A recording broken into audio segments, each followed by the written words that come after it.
We're back. What's going on, guys? I am Drew with Comics Elite here with Kyle, not Kevin. So time for the top 10 of the week. This is a big week. I read over, I think I said 41 comics I read this week. I was close to that. Yeah, and so I've got some honorable mentions. I have a few. All right, cool. I got three. Three? All right, cool. So before we start, please remember to like, subscribe, comment, hit the notification bell. It's down there somewhere, usually, or up there. And let's go ahead and get started. First honorable mention I got is Berserker number 9. Okay. You skipped it. I did. I have Scorched number 7. Okay, that's quick Probably by. Okay. So yeah, how do you pronounce his name? Is it Anute? Anute? I've always seen it written. Yeah, I'm like, is it Unute? I have. Is it like a noise you make? I don't know. I don't know how to pronounce it. If that is your name out there somehow, yeah, it's like Bort. Yeah, it is. Come on, Bort. He's on another plane of existence, but then he's brought back, and it gets ugly right after that. Goes full on Berserker rampage after that. It's pretty graphic, it's pretty cool. So I like about that full on Berserker rampage. Okay, but yeah, it's all right. Art's solid. I like it.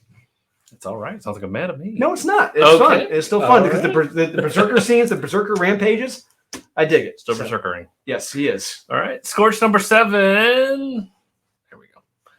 Jessica Priest she's been through the ringer big time in her life. Now she has a purpose, something to believe in, people she can trust, or can she? She has a special purpose. It isn't bad. It's starting to show its wear a little bit at this point. It's kind of dragging along, but it's still good. Art's still good in this. Still a fun series. Still not my favorite of the spawns, but still good. I kind of want it now. It's like after what ends here, it's like, okay, now we're getting to the gritty, hopefully. So this is still good. Yeah, I'm excited to see what happens next. So this was a fun read. Very nice. Yeah. Next one I've got is Thor, Lightning, and Lament, number 1. All right. I have Batman Beyond the White Knight. Okay. So what I have, Thor, Love, and Lament. Yeah. It's all right. Art is solid. Story is a one and done. Thor is back to where he is when he started the adventure.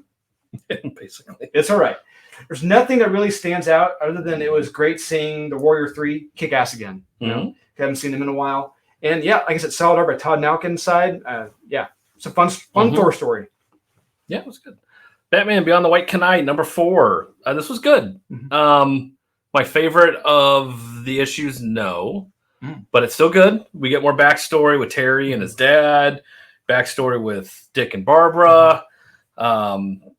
This seemed like this was the slow down exposition issue, basically, where it's like, okay, now we got to talk about the backstory of how these characters got where they are. So it was good getting it, but there's not a lot of action in this. So just a lot of exposition dump in this, but still good. Still like the world. So, and good art as always. All right, next one I've got is Batman Beyond the White Knight. Okay. I have Good Boy, Volume 2, number 2. Actually, okay, that squeaked by because I actually kind of really dig in that. But Batman Beyond the White Knight, yeah, we get the big twist with Barbara Gordon. And I love how she's portrayed here as opposed to the clown show with Jackson and Lansing. Yes. You know, with the Batman Beyond cheap knockoff series. She hates everything and everyone. And yes. Jaded, yeah. Yeah. We all learn what Bruce's motivations were behind allegedly killing Terry's father. And it's huge. Oh, yeah. Yeah. As well as a huge revelation with Terry and his father, which is good. We also get the new Batmobile and Ace the Bat Hound. We do. Yeah, there's a lot of cool stuff here in this issue. Yeah. But like I said, not the best one, but it's still good. It's still good. Yeah. All right, Good Boy, Volume 2, number 2. So this was the aftermath of the farm attack. Flint helps out the guys that survived this attack. And the Abraham dog, which I really like, he's really cool. He reveals the identity of the attacker. And the demon dogs are set to ride again and get some payback. So I like that it's veering off now from John Wick. And this has been a lot of fun now. So the last 2 issues have been really good. So, yeah, this is solid. This was a palate cleanser this week when I read it. So, yeah, this was good. So, pick it up. All right, next one I've got is Deathstroke Inc. number 10. Okay, I'm done with mine. I really enjoyed this issue. This was solid. However, his son in this looks way too old to be 5. Yeah. No, he's like 10. Yeah. So Slade survives the experiments, but barely, and struggles to adapt to the life afterwards, which is fine. You're in the military, you get out. Yeah, there's a lot of people have trouble adjusting. And they do. Yeah. And so, by the end of this, he's given a choice, of being a father or mercenary. And you got to read to find out what that choice was. Dexter Soy's art in this is solid as well. And yeah. I'll give you that. Yeah, Deathstroke Inc. number 10. Check it out. Okay. And last one I've got is Task Force Z number 9. Didn't make the top 10. It got bumped. Yeah. Wow. Get a big showdown with the Sundowner, and it's pretty fun. Mr. Bloom is as creepy as usual, and we get an early appearance of a character from the Batman Beyond universe. Yeah. I saw the name, I was like, "Whoa! Oh, interesting." Yeah. Art by Eddie Barrows is terrific. Dialogue is straight up fun. Yeah, recommend. Task Force Z number 9. Okay. All right, here we go. Top 10 of the week. Woo! Creme de la creme. Creme de la creme. If only I had a title called.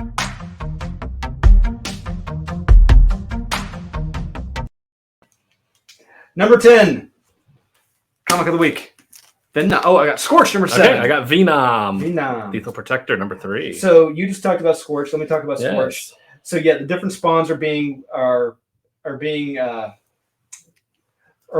to wonder why is She Spawn doing all this? What are her motivations for all this?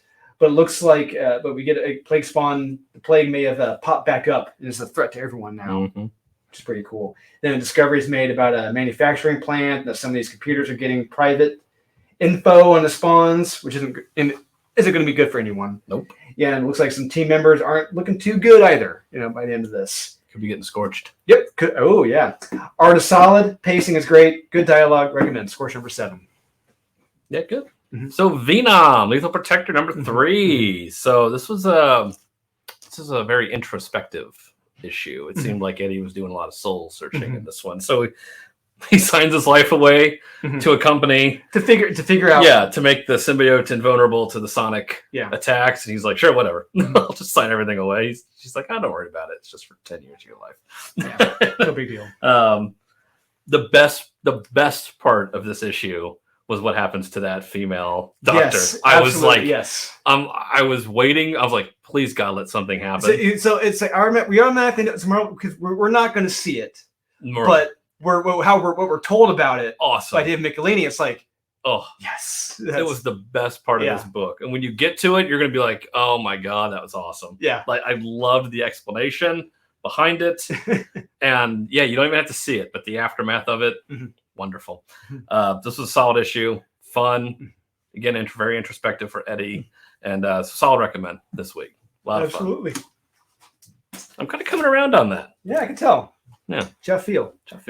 All right. We go from number 10 to number...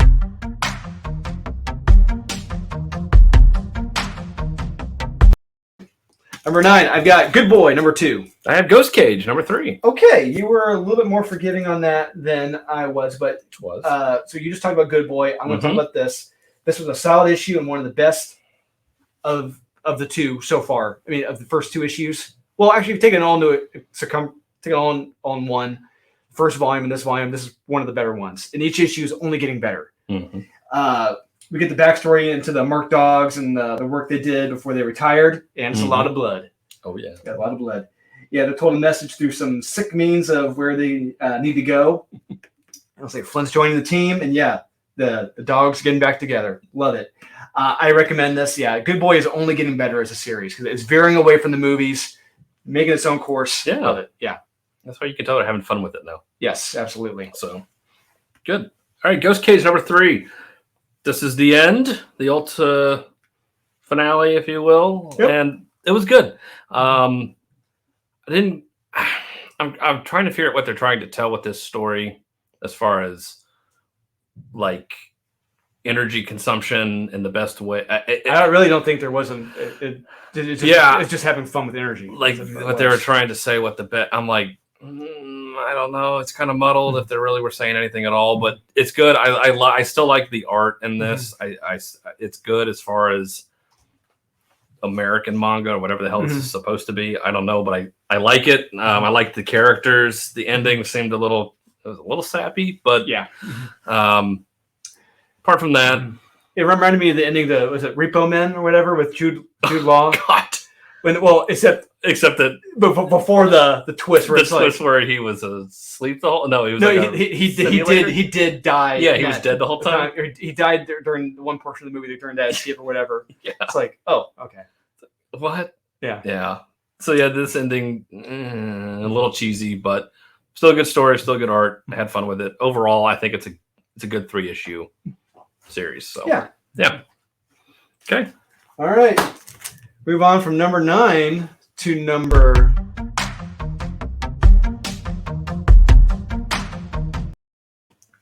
Number 8, I got Venom Lethal Protector number 3. I have Department of Tooth, number 19. Okay, so I'm going to, everything you just said about this Lethal Protector number 3, thoroughly enjoyed it. And yeah, like you said, that scene with the doctor, it is one of the best, probably the best from Venom all year. That scene is the best Venom scene all year. Yep. And like I said, you don't see what happens. You're just told afterwards what happened. And it's terrific. It is great. Yeah, solid fun. I love the art in this. I love how he's drawn Eddie. Perfect. Mm-hmm. And we get the return of Chance in this. I think Chance is he was in the early top part of the ASM run from 298, 993, that's right. Whatever. Yeah. But yeah, it's good. And I can't wait to see where it goes to next. Yeah, check this out. Venom Lethal Protector number 3. Yeah, good. Mm-hmm. So Department of Tooth, 19. Mm-hmm. So the rival of the Department of Truth lies dead. We had a big rival end up dead, and all signs point to the Black Hat. Mm-hmm. And what does that mean? We don't know. So Cole Turner, he needs to travel to Fort Knox to uncover the truth. But his husband he may be getting some information that may not turn out so well. Mm-hmm. He may put a wrench into all of this. We're not sure what's going to happen, but doesn't look good. Nope. So good issue, very compelling. Mm-hmm. I want to know what happens next. Solid pickup this week. I had a lot of fun reading it. Yep, absolutely. That was good. Okay. All right, we go on from number 8 to number.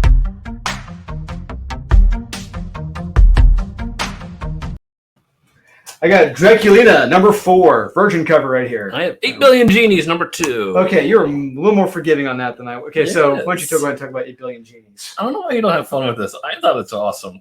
So in this issue, this may have come out like weeks ago. We just didn't get it. Really? No, maybe. There are a lot of delays. So. Yeah. So now we get the first 8 days of the world having these genies and what happens. So we still know the people in the bar are safe as long as they don't leave. And just seeing how, the genies interacting with people, and now they're starting to question, like, okay, how do these wishes actually work? Yeah. Because you see the White House and the president having somebody use their wish, and then it's like, au contraire, mon frere. It's like we had somebody else wish for the exact same thing, and what does that do? Yeah, which is, I'm like, okay, that, because you start questioning everything. You're like, well, what if somebody wishes for something else at the exact same time you do, and they're like, oh, well, you just cancel each other out. Yep, and you just waste your wish pretty much. So I like that because there's a lot of people on the planet. Yeah. So, and a dad makes a really smart choice in this with his wish, and so a lot of these geniuses are like, ooh, that's smart of you. So I like this series. I think it's a lot of fun. The art's so good, and somebody shows up at the end, and it's like, oh, where does this go? So I'll recommend. Okay. As am I with Draculina number 4. I didn't read it. I love the catch up for the series on the first page. And it's hysterical when you really take it all in and you're a layperson told all this information. Of course, it's not real. Of course, this all just sounds ludicrous and crazy, And we also learn what happened to the little girl and how she became displaced in time and space. We get her backstory, which is cool. And the art in this is gorgeous. Michael St. Maria's, I think is his name. I forget how you pronounce it. It's gorgeous. Draculina is drop dead sexy in this. Love it. And she encounters people who wind up being intimate with her in the future, and she's trying to fight them off. It's like a lot dealing with alternate realities, futures. Are you destined for this? Not wanting to deal with that. And there's a fun little cliffhanger as well, and what happens to the little girl. So it's interesting. That's all I'm going to say. Okay. Yeah, I thoroughly love Draculina and Draculina number 4. Cool. Yep. Forgot to read it. Yep. Of course Actually, I don't know if I did read it. I don't think I did. All right, we go from number 7 down to numero.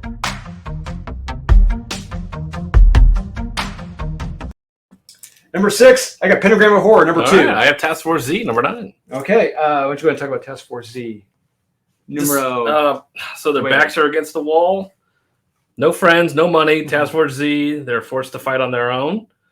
How will things go? What will happen? We don't know how it ends, but yeah, Dr. Bloom, I just love that character. He's turned into a lot of fun. There, you can tell they have a lot of fun right now. The Rosenberg. Yes, he is. Yeah, he's having fun writing them. So funny. Like the humor in this is just so deadpan hilarious. Yeah. It's like Leslie Nielsen in an airplane. I just feel like it was funnier in the previous issue, but it's still funny in this one. Still good. Again, this has no right to be this good. No. And you could tell this was a throwaway, but they have a gem here, I feel like. Solid recommend every time it's been out, so continue reading it. And I got Pentagram of Horror, number 2, United in Hate.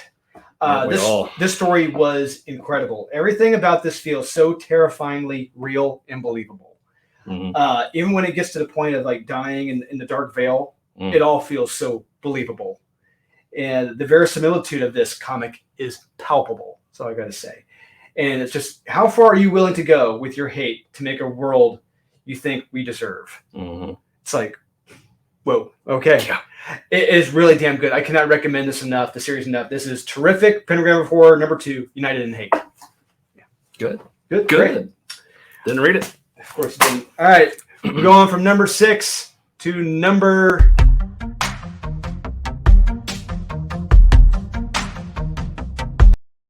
Number 5, I got Action Comics 1044. All right, I have Thor, Lightning and Lament, number 1. Okay, so I'm going to talk about Action Comics. First off, this cover by Lucio Perillo is gorgeous. Yeah, I love this cover. And we then get the origin of the orphan, the baby, and it goes all the way back to the Source Wall breach in Justice League No Justice. Yeah, remember that? No. Shift Stand of a story? No. It was back when we were still doing the podcast. Oh, God. Yeah, back when we were still doing the podcast. Oh, yeah. That was right before Scott Snyder's Justice League series kicked off. Yeah. Oh, my God. Yeah, but this orphan knows what Superman needs and makes him an offer he pretty much can't refuse at this point. Mongol is having his own issues as well, and he's not too patient. We also get some human moments as well with Superman and some of the other slaves being showing them a Kandorian puzzle. It's like how it works. It's like, oh, that's pretty cool. That's good. And then it's fights galore with Superman and his armada. Then it's Mongol against some very odd creatures, and then he sets up something pretty big for Superman. To hopefully get the fuck off of world. Jesus. Yeah, this was really good, and the art is incredibly solid. And the backup, wow. I mean, talk about a callback to the 90s with this character. But the human now may be getting involved with Clark and the Genesis power, which is interesting. This is very solid. This whole thing, main story, backup, solid, damn good issue. Action Comics, 1044. Yeah. Yep. Okay. Thor, Love and Lament. This is basically, if you didn't know who Thor was, this will tell you who Thor is. Yes.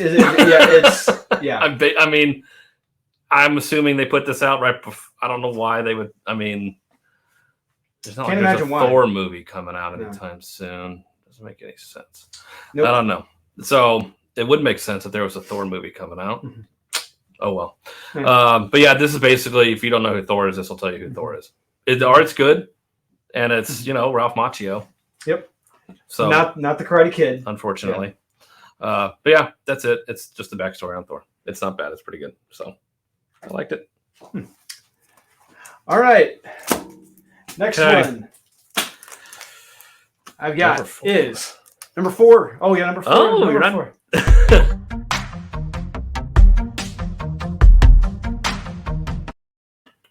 From the creators of Ultraman, Redman. I am Redman. Hey! Whoa!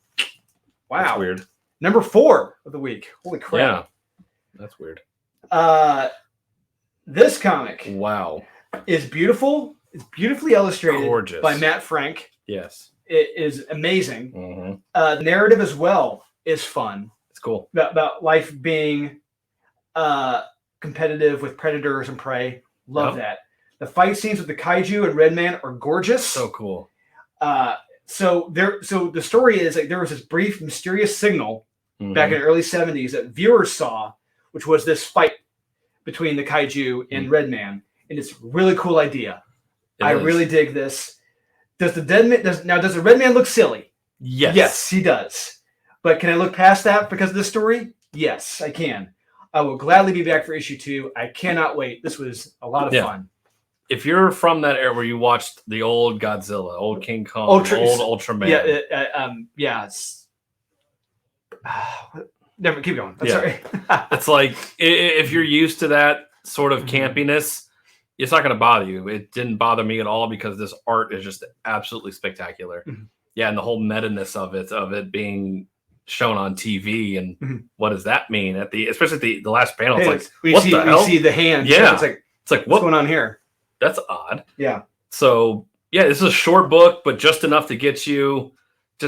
It just teased you enough. I'm like, damn, I want to know more. This is how you do a first issue. This is how you bring someone back for a second. It's like, absolutely. Yeah. This got me hook, line, and sinker this week. So solid recommend this week. All right. Next up, after 4, is it 5 or is it number?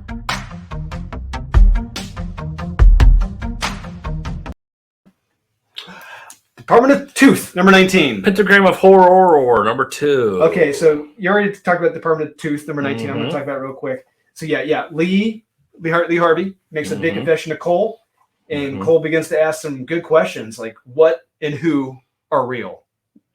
I've been wondering that the whole time. Yeah, at this point in the series, it's like, what the hell is real at this point? What is going on? Yeah, I mean, whom or what hasn't been willed into existence by this agency? No shit.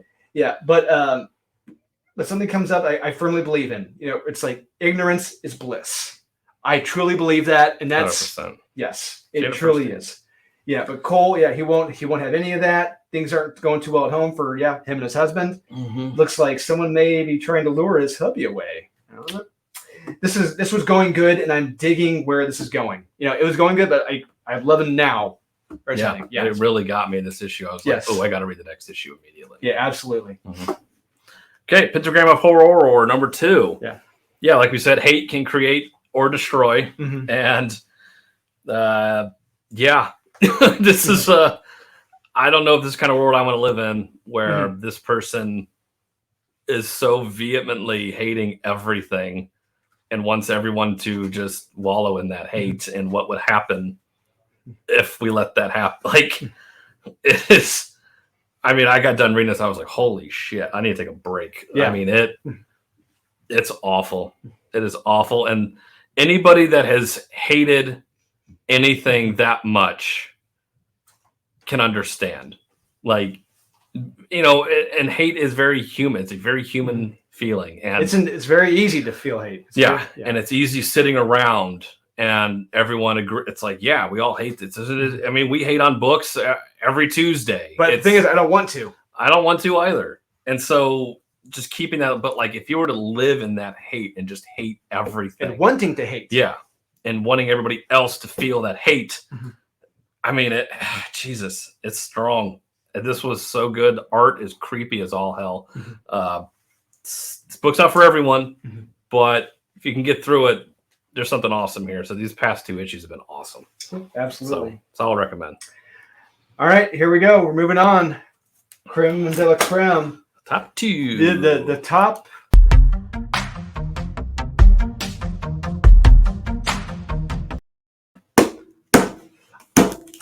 Swamp Thing 14. I got Life Zero. Okay. Number 5. All right. So I got Swamp Thing 14. Okay. I love this variant cover right here. Oh, it's cool. I think it's amazing. Art by Mike Perkins in this is incredible. Yes, it is. Love it. The sentient alien planet makes its way to Earth and wants to purge it of the machinations. And Levi and Green Lantern have a plan, and it goes somewhere. It's a plan. It's a plan, yeah. Trinity even pops up for the showdown between the Green and the Machines. And by the end of this, I think we get a first appearance. I believe so. Which is wild. I think it's a key. There's a key. Key. This was so damn fun, wild, and beautiful that I can't recommend this enough. It's just a wild, fun, trippy ride. Swamp Thing 14. Check it out. Nice. Life Zero, number 5. Seven. So this is the exposition. We finally get the backstory to the zombie apocalypse. What happened, how it happened, why it happened. And it didn't go where I thought it was going to go. No, it does. No, it's like it pulls a complete one. I'm like, yeah. Whoa. It pulls a complete Farva bar of soap in your coffee. Got you good, you fucker. Yeah. 100%. I mean, God. And like, once they find out, it's just like, you got to be fucking kidding me. Like, really? Why didn't you tell us before? Yeah. Sort of thing. And oh man, like it just pulls that rug out from them. And it's like, you thought you felt shitty now. Yeah. Wait till we tell you. Yeah. Then you're gonna really feel shitty. And one other person's gonna feel even shittier when he has to go back and It's like, oh, by the way, we're not done yet. It's like, you gotta be kidding me. Oh man, this series is just, you thought it's going, you think it's going one way. Yeah. And it's kind of it's still good. Art's amazing, story's still good, but like it's like, okay, it's kind of paint by numbers. And then not exactly not at this point. By issue 3, it definitely turned, and now it's like turned again. And so, what an awesome ride! Yes, awesome ride. Yep. I'm all there. I don't want this series to end. No, absolutely so not. No. Yeah, solid recommend this week. All right, that was number 2 of the week. Yeah. Whatever could be the number.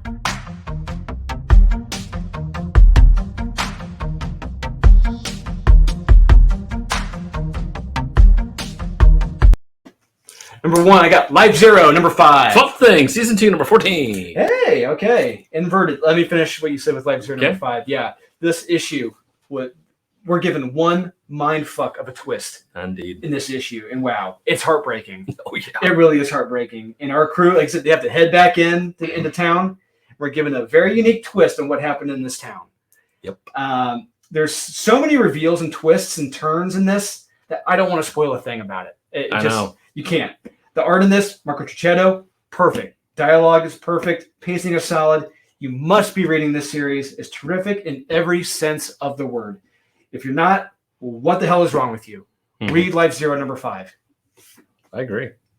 Swamp Thing, season 2, number 14. So industry is eating away the earth. So the Green has called in an alien life form to just destroy everything. Yep. They're just like, you know what? Fuck it. Yeah. We're done at this point. You guys have gotten too crazy with industry, all this stuff. So then Levi, it goes into the alien and tries to bring in doubt to the alien, because the alien's just like, no, they're wrong. And Levi's like, well, what if I can bring in doubt? Like, what if I can cause you to question if what you're doing is right or not? And I love that whole thing. It's just a little seedling planted into this alien, and then alien's like, huh, never thought of it that way. Maybe you're right, but I doubt it.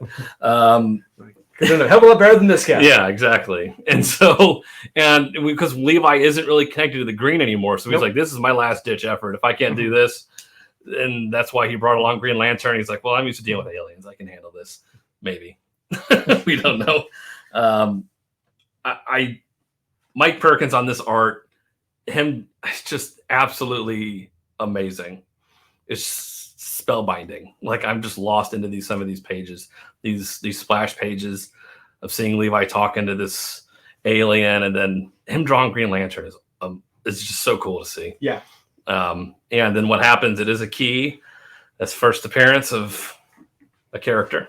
A twist on a character. Yeah. I'm like, well, that makes perfect sense, but I didn't think about it at the time. So yeah, this was, every week it's out. It's generally my pick of the week are really damn close. So it's the same pick of the week. There we go, guys. Those are the picks of the week. What do you think? Are we 100% correct? 1% incorrect? Is Kyle 99% incorrect? Let us know in the comments, guys. And thanks for tuning in. We appreciate it. Please remember to like, subscribe, comment, hit the notification bell. It's down there somewhere, usually. And we will see you guys again next time for the top 10s and skibits of the week. We'll be at Chicago Fan Expo next weekend. That's going to be a lot of fun. And meantime, you guys take her easy.